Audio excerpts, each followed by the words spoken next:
একটু পটাশপুরের সরকারি স্কুলের ছবিটা দেখায়। এই স্কুলে পড়ুয়াদের উপস্থিতি বাড়াতে জরিমানা। 11-12 পড়ুয়াদের 75% উপস্থিতি না থাকলে জরিমানা। পড়ুয়াদের দাবি, জরিমানা না দিলে পরীক্ষায় বসতে দেওয়া হবে না বলেও হুঁশিয়ারি দিয়েছে স্কুল।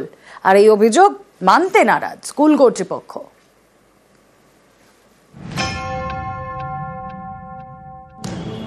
পড়ুয়াদের উপস্থিতি বাড়াতে জরিমানা দেওয়ায় পূর্ব মেদিনীপুরের পটাশপুরের সরকারি স্কুল নৈপুর শান্তিসুধা ইনস্টিটিউশনে ক্লাস 11-12 পড়ুয়াদের উপস্থিতি 75% থেকে কম হলেই 150 টাকা করে জরিমানা। বলছে 75% পেজে না থাকলে টাকা দিতে হবে 150 টাকা। এটা কি এই বছর নতুন হচ্ছে? এই বছর স্টার্ট 11-12 এর জন্য। কত টাকা নিয়েছে? 150 টাকা। মানে কিসের জন্য নিয়েছে বলছে?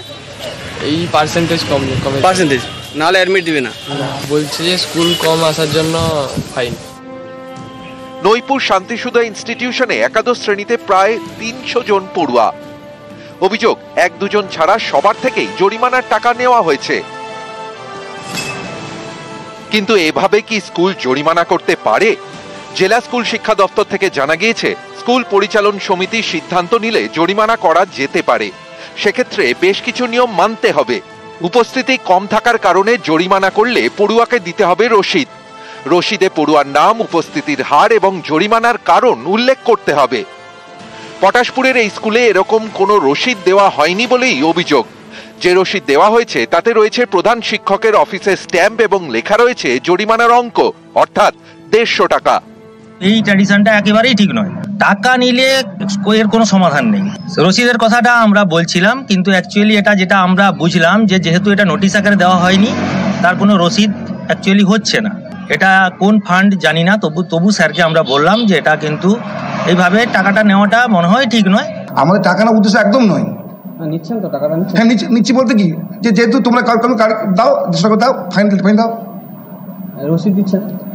রসিদ কোথায়? এমনি না হচ্ছে রসিদ কি হয়? বাচ্চারা স্কুলে আসো, আমার টাকা দরকার নেই, বাচ্চারা স্কুলে আসো। পড়ুয়াদের এও অভিযোগ, জরিমানা না দিলে অ্যাডমিট কার্ড দেওয়া হবে না, পরীক্ষাতেও বসতে দেওয়া হবে না বলে জানিয়ে দিয়েছে স্কুল। টাকা না দিলে পরীক্ষায় বসতে দেবে না। পরীক্ষা বসতে বলছে? আমরা টাকা দেইনি। টাকা দিয়েছিনি? পরীক্ষার দিন আসবো, যদি বসতে দেয় ভালো, না হলে পালিয়ে যাবো। এই অভিযোগ অস্বীকার করেছে স্কুল। স্কুল কর্তৃপক্ষের দাবি, কাউকেই বলা হয়নি পরীক্ষায় বসতে দেওয়া হবে না। স্কুলে ছাত্রছাত্রীদের উপস্থিতির হার কম, যার জন্য নেওয়া হচ্ছে জরিমানা। বিতর্কের মুখে পড়লেন স্কুল কর্তৃপক্ষ। পূর্ব মেদিনীপুর পটাশপুর থেকে পঙ্কজ দাশরথী, নিউজ 18 বাংলা।